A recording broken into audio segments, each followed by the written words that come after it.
We now move on to individual effectiveness part 2, where we continue to talk about the personality types, and we'll get into the discussion of what needs to be done for the reflection due June 11th. Again, let me come back and try to put this within the context.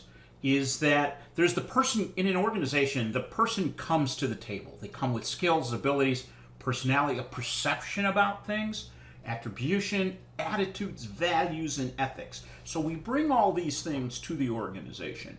And then there's the environment, and that's the organization, the work group, job, other people in your life. And together, that reaction of your skills,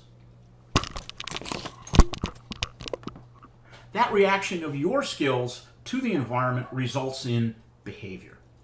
Now, when we go to look at Myers-Briggs, remember, they are preferences. We tend to adapt our behavior to situation. It's learned. Okay? We engage in, if you're an E, we have to engage in times I behavior. So we learn how to balance that. But our strongest preferences remain constant over time. No matter what kind of mood you're in, how long life changes you, those that if you have a strong preference, those are going to be there for most of your life.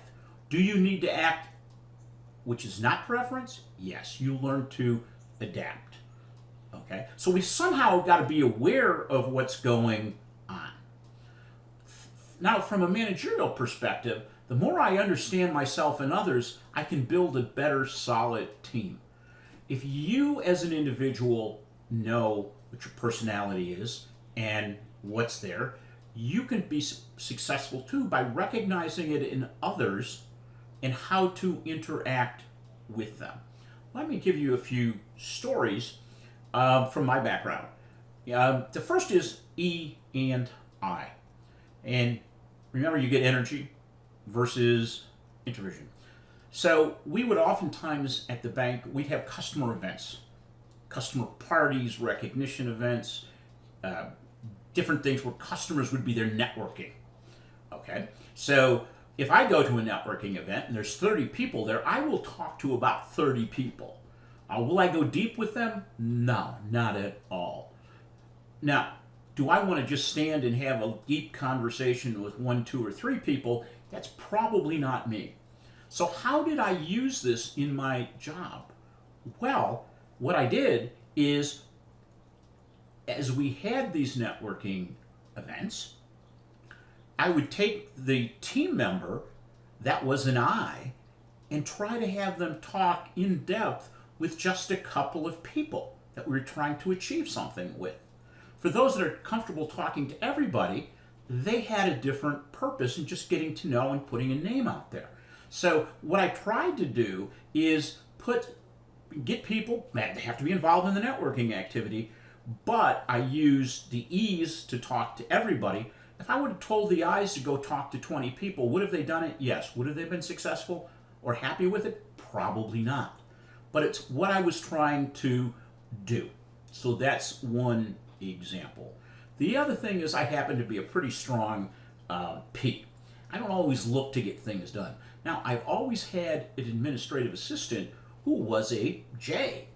And the reason I had that is she could keep me on track. So at one point, I had to review and sign every performance review of everybody on the team. And some months that was 75, 80. So what she would do, a day or two before it's due, she'd come into my office, close the door, set me down, and say, okay, we are now going to go and do this. She needed that closure. I didn't. Okay? Do I have to be aware of it? Yes. Do I have to do it? Yes. But I surrounded myself with her because she could do that. At the same time, she needed to go through things step by step by step, where I have a grand picture and hope that it works. But she was able to take care of the details because that's her preference, was details, where I'm not as much on that. So that was another way that I did that. When I would do tax returns, and I still do, depending if they were an intuitor or a sensor, let's just take, if they were an engineer, I could, for example, and I'm stereotyping, but if they were in sensor,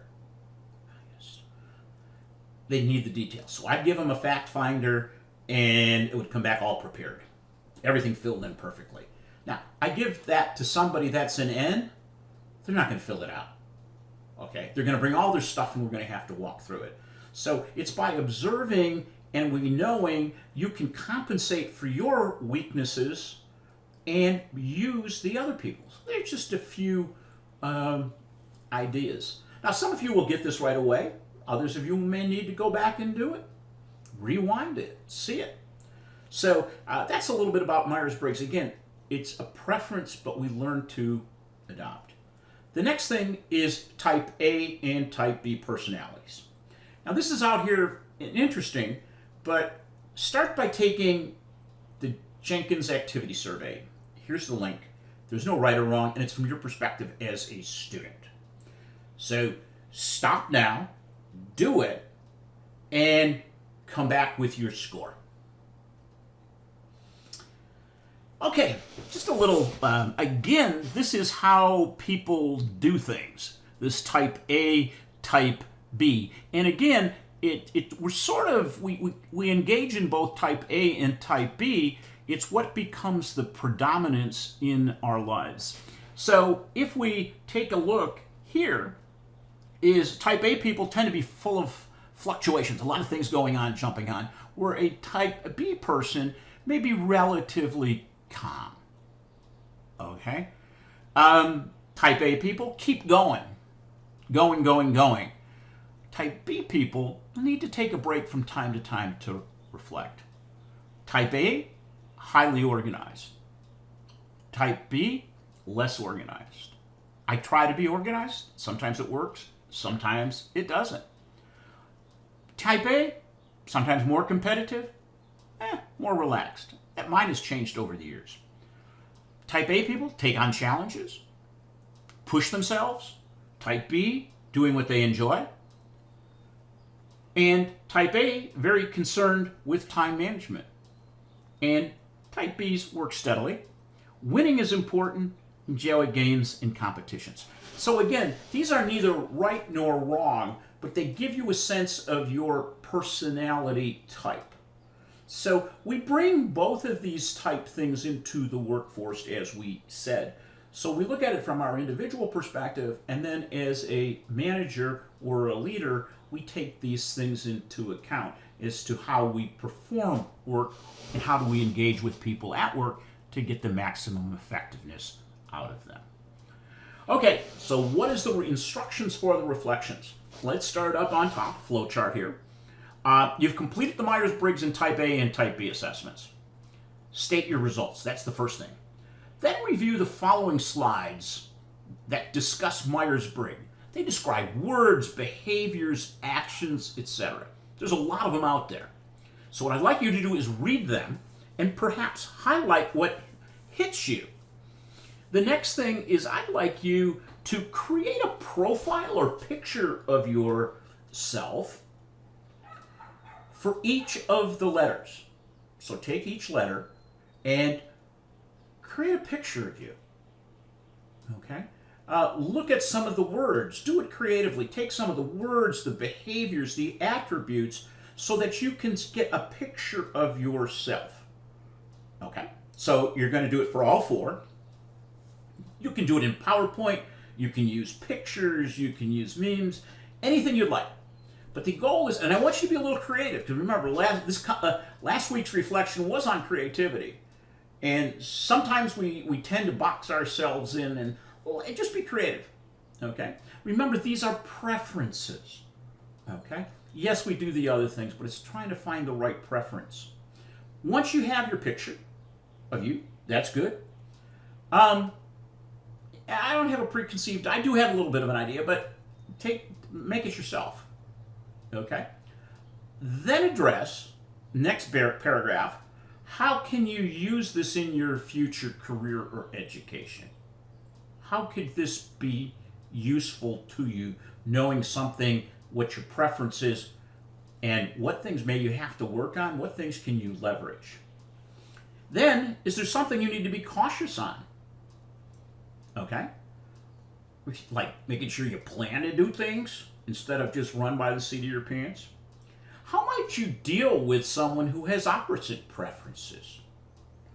And the last thing is consider written audio, video, and audio. Now, I'm not going to walk through this, but what you can see here is there's a lot of words and things